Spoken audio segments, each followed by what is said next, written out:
জলচুক্তি গঙ্গার যেটা বাংলাদেশের সঙ্গে সম্প্রতি শোনা যাচ্ছে যে কেন্দ্রীয় সরকার বাংলাদেশের প্রধানমন্ত্রীকে দিল্লিতে ডেকে করেছে, এই বিষয়টা এখনো পরিষ্কার নয়। তারা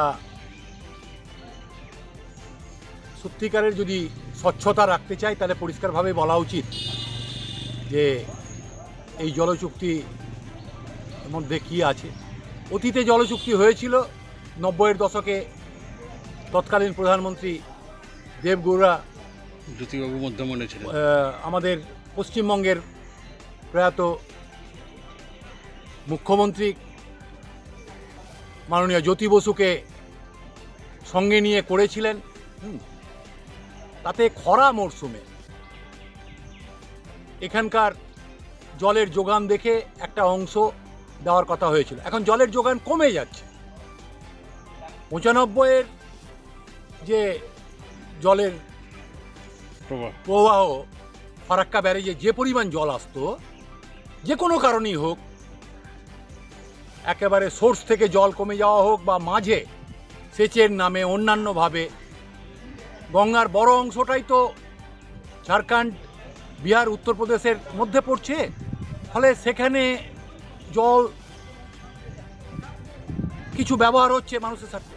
ফলে পশ্চিমবঙ্গের মানুষের স্বার্থ রক্ষা করেই চুক্তি হওয়া উচিত। এ বিষয়ে আমাদের সতর্কতার সঙ্গেই করা উচিত, পশ্চিমবঙ্গের মানুষের স্বার্থ রেখে। এবং এখানে যে ফারাক্কা ব্যারেজ হয়েছে, যার মূল উদ্দেশ্য কলকাতা বন্দরকে বাঁচানো, সেই স্বার্থ রক্ষা করে যাতে জলচুক্তি হয় এবং তার সঙ্গে আমাদের এই পশ্চিমবঙ্গের মানুষের জলের চাহিদা ইত্যাদির বিষয়ও আছে।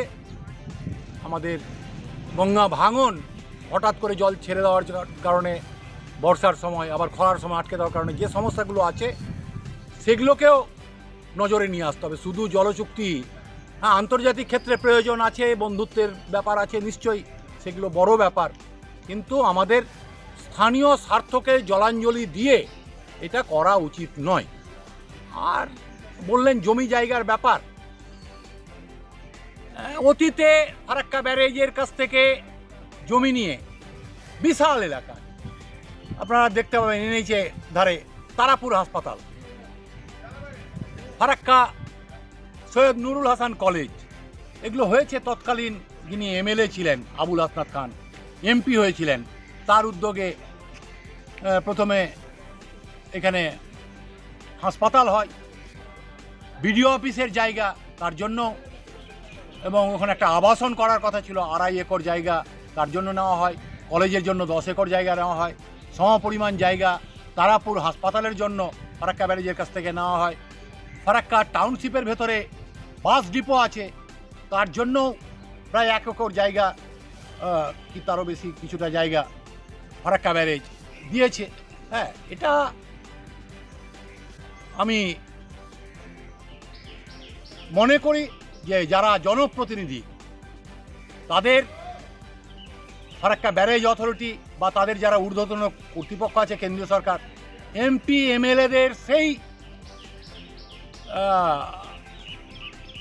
যোগাযোগ ব্যবস্থা থাকা উচিত যাতে জনস্বার্থে, এই যে NH-80 বলছে, ওখান দিয়ে রীতিমতো গাড়ি করে চলাচল করে, তাহলে NH-80 করতে অসুবিধা কোথায়? হ্যাঁ, আজ 50 বছর ধরে ওখান দিয়ে গাড়ি চলাচল করে। তো সেটা করার জন্য যে উদ্যোগ দরকার, আমাদের এখানে ফারাক্কা ব্যারেজ, NTPC, তাদের কিছু সহযোগিতা দরকার, ওখানে একটা ব্রিজ দরকার কাটানে, এগুলো জন্য জনপ্রতিনিধিদের যতটা দক্ষতার প্রয়োজন, হ্যাঁ, যতটা তারা যে সরকারি দলের এমএলএ, সেই সরকারের পক্ষ থেকে যে উদ্যোগটা প্রয়োজন, ফারাক্কায় সেই উদ্যোগটা আমরা দেখতে পাচ্ছি না। ফারাক্কার ডেভেলপমেন্টের জন্য Farakka development authority, planning authority তৈরি হয়েছিল, তারপরে সেটা শুকিয়ে যায়।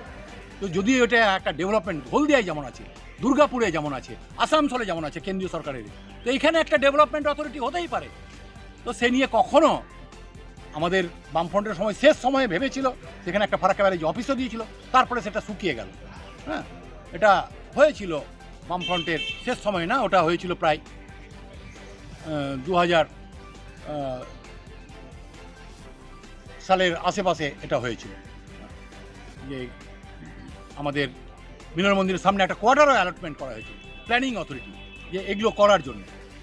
তো এটার জন্য একটা ন্যূনতম দক্ষতার এবং উদ্যোগের প্রয়োজন, যেটার অভাব আছে। আমি কাউকে দোষ দিচ্ছি না, এখানকার যারা জনপ্রতিনিধি, এখানকার যারা এমপি এমএলএ, এই রকম একটা বিশাল জায়গা তার ডেভেলপমেন্টের জন্য যে উদ্যোগ প্রয়োজন, সার্বিকভাবে সেই উদ্যোগ একটা জনপ্রতিনিধিকে সরকারের মাধ্যমে নিতে হবে। একটা বড় বিষয় তো ডেভেলপমেন্ট অথরিটি বা ফলে রাজ্য সরকারের যারা মাথা, তাদেরকে এই উদ্যোগটা নিতে হবে। সেই উদ্যোগ গ্রহণ করা হচ্ছে না।